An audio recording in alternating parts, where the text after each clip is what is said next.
Let's mic आज का अखबार। नमस्कार, लेट्स माइक में आपका स्वागत है। आज का अखबार के साथ मैं राखी जैन। द न्यूयॉर्क टाइम्स में प्रकाशित लेख ट्रम्प्स किस ऑफ डेथ। इसमें लेखक डोनाल्ड ट्रंप के दूसरे कार्यकाल की तीखी आलोचना करते हुए तर्क देता है कि ट्रंप जिन नीतियों और फैसलों को अपनी बड़ी उपलब्धि बताते हैं, उनमें से कई उल्टे अमेरिका के लिए आर्थिक, राजनीतिक और रणनीतिक नुकसान का कारण बने हैं। लेख में कहा गया है कि ट्रंप की कार्यशैली अक्सर विशेषज्ञ सलाह की अनदेखी, व्यक्तिगत विश्वासों और पर अत्यधिक निर्भरता और जल्दबाजी में फैसले लेने की प्रवृत्ति से प्रभावित रही है, जिसके कारण कई नीतियां अपेक्षित परिणाम नहीं दे सकी। लेख के अनुसार ट्रंप ने टैरिफ लगाकर अमेरिकी उद्योग और रोजगार बढ़ाने का दावा किया था, लेकिन लेखक का कहना है कि विनिर्माण क्षेत्र में नौकरियां बढ़ने की बजाय घटी। इसी तरह उनके आर्थिक पैकेज और कर संबंधी फैसलों के बावजूद राष्ट्रीय कर्ज में भारी बढ़ोतरी हुई। ईरान के साथ संघर्ष को भी लेख एक ऐसे उदाहरण के रूप में पेश करता है जहां ट्रंप ने सैन्य सफलता का दावा किया, लेकिन उसके बाद युद्ध लंबा खिंचा। अमेरिकी सैनिक हताहत हुए और ऊर्जा कीमतों में वृद्धि का असर आम अमेरिकी परिवारों पर पड़ा। लेख में कई राजनीतिक वैज्ञानिकों और इतिहासकारों के विचार भी शामिल हैं। उनका कहना है कि ट्रंप अक्सर जटिल समस्याओं को सरल मानकर फैसले लेते हैं, विशेषज्ञों की चेतावनियों को महत्व नहीं देते और अपने आसपास ऐसे लोगों को रखते हैं जो उनकी बात का विरोध नहीं करते।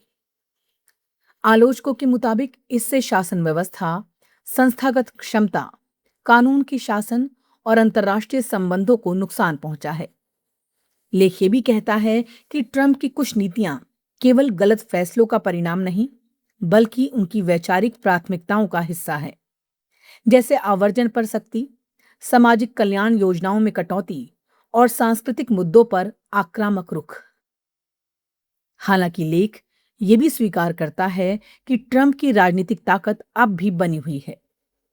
लेखक के अनुसार उनके समर्थक उन्हें केवल आर्थिक या प्रशासनिक परिणामों के आधार पर नहीं आंकते, बल्कि इस बात पर आंकते हैं कि वो उन सांस्कृतिक और राजनीतिक मुद्दों पर लड़ रहे हैं जिन्हें उनका आधार वर्ग महत्वपूर्ण मानता है। इसी वजह से नकारात्मक खबरें भी कई बार उनके समर्थकों का विश्वास कम करने की बजाय और मजबूत कर देती हैं।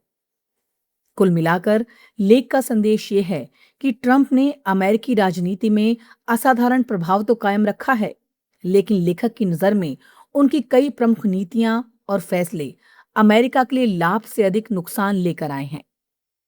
लेख चेतावनी देता है कि यदि यही शैली आगे भी जारी रही तो उसके दीर्घकालिक प्रभाव अमेरिकी संस्थाओं, अर्थव्यवस्था और वैश्विक प्रतिष्ठा पर लंबे समय तक महसूस किए जा सकते हैं। आज की अखबार की भाषा में कहें तो लेख ट्रंप को ऐसे नेता के रूप में चित्रित करता है जो राजनीतिक रूप से बेहद प्रभावशाली है, लेकिन जिनके कई फैसलों की कीमत अमेरिका को भविष्य में चुकानी पड़ सकती है। द गार्जियन में प्रकाशित संपादकीय एंडी बर्नहैम का पहला दिन, सोच सही है लेकिन समय बहुत कम है। इसमें ब्रिटेन के नए प्रधानमंत्री एंडी बर्नहैम के पहले दिन के संदेश और उनकी राजनीतिक दिशा का विश्लेषण किया गया है। संपादकीय का मूल भाव यह है कि बर्नहैम ने सत्ता संभालते ही लोगों की रोजमर्रा की समस्याओं, बढ़ती असमानता, बेघरपन और सत्ता के केंद्रीकरण जैसे मुद्दों को केंद्र में रखकर उम्मीद जगाने की कोशिश की है। लेकिन केवल अच्छे इरादों से काम नहीं चलेगा, उन्हें बहुत जल्दी ठोस नतीजे भी देने होंगे। लेख कहता है कि डाउनिंग स्ट्रीट के बाहर अपने पहले संबोधन में बर्नहैम ने यह संदेश दिया कि लेबर पार्टी को अपनी मूल विचारधारा, यानी आम लोगों के हितों की राजनीति की ओर लौटना होगा। उन्होंने बेघर लोगों की समस्या खत्म करने, जीवन यापन की बढ़ती लागत को कम करने और लंदन की बजाय स्थानीय क्षेत्रों को ज्यादा अधिकार देने जैसी बातें कहीं। द गार्जियन के अनुसार ये दृष्टिकोण उन मतदाताओं में नई उम्मीद पैदा कर सकता है जो पिछले कुछ वर्षों में राजनीति और सरकारों से निराश हुए हैं। हालांकि संपादकीय ये भी चेतावनी देता है कि बर्नहैम के सामने सबसे बड़ी चुनौती उनकी नीतियों को लागू करना होगा। ब्रिटेन की नौकरशाही और विशेष रूप से वित्त मंत्रालय में बदलावों के प्रति प्रतिरोध हो सकता है। इसलिए अगर वो वास्तव में सत्ता के विकेंद्रीकरण और आर्थिक सुधारों को आगे बढ़ाना चाहते हैं तो उन्हें साहसिक फैसले लेने होंगे और प्रशासनिक बाधाओं का सामना करना होगा। लेख में वित्त मंत्री के चयन को लेकर भी कुछ निराशा जताई गई है और कहा गया है कि बर्नहैम के पास अपनी छाप छोड़ने के लिए बहुत सीमित राजनीतिक समय है। संपादकीय का निष्कर्ष आशावादी है। द गार्जियन मानता है कि बर्नहैम की सोच में 1945 के उस लेबर दौर की झलक दिखाई देती है जब ब्रिटेन में बड़े सामाजिक सुधार हुए थे, लेकिन अब असली परीक्षा शुरू होती है। लेख का संदेश है कि दिशा सही दिखाई दे रही है, मगर जनता की उम्मीदों को पूरा करने के लिए तेजी, दृढ़ता और परिणाम देने की क्षमता दिखानी होगी। तभी ब्रिटेन की राजनीति में वास्तविक बदलाव संभव हो पाएगा। अल जजीरा में प्रकाशित लेख, ट्रंप के कनाडा पर नए 50% टैरिफ, कौन कौन से उत्पाद प्रभावित और इसकी वजह क्या है। इसमें अमेरिका और कनाडा के बीच बढ़ते व्यापारिक तनाव को विस्तार से समझाया गया है। लेख के अनुसार अमेरिकी राष्ट्रपति डोनाल्ड ट्रंप ने कनाडा से आने वाले कई उत्पादों पर 50% तक नया आयात शुल्क लगाने का ऐलान किया है।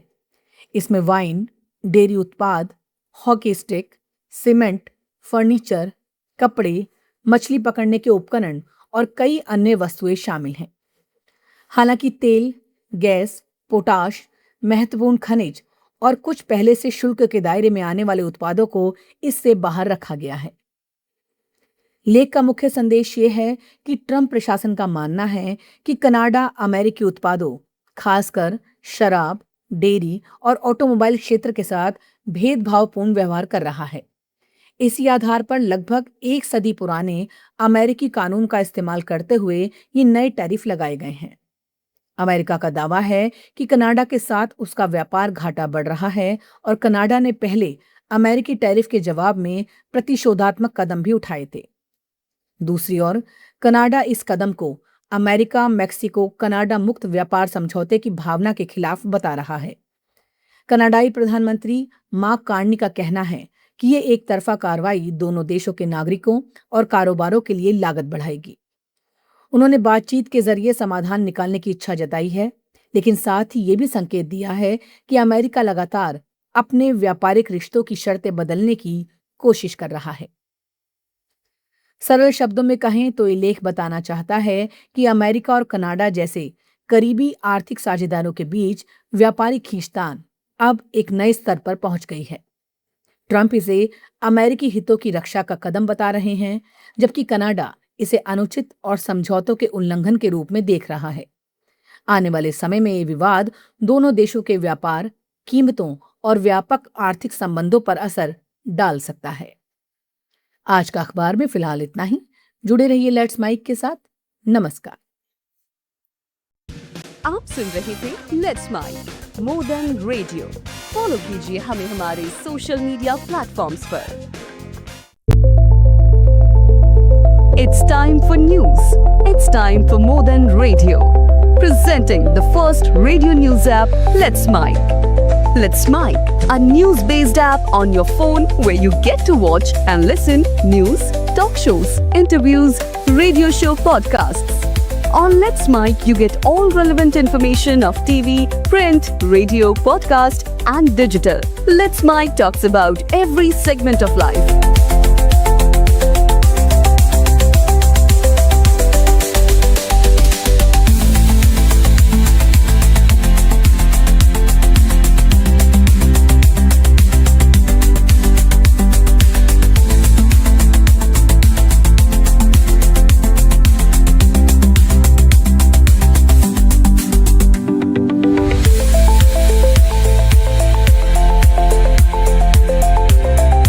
Download the app now from Play Store. Available both on Android and iOS mobile phones. Follow us on YouTube, Instagram, Twitter, LinkedIn, Facebook, Telegram, WhatsApp, Snapchat. Let's talk, let's connect and let's mic. आप सुन रहे थे Let's Mic More Than Radio. Follow कीजिए हमें हमारे social media platforms पर।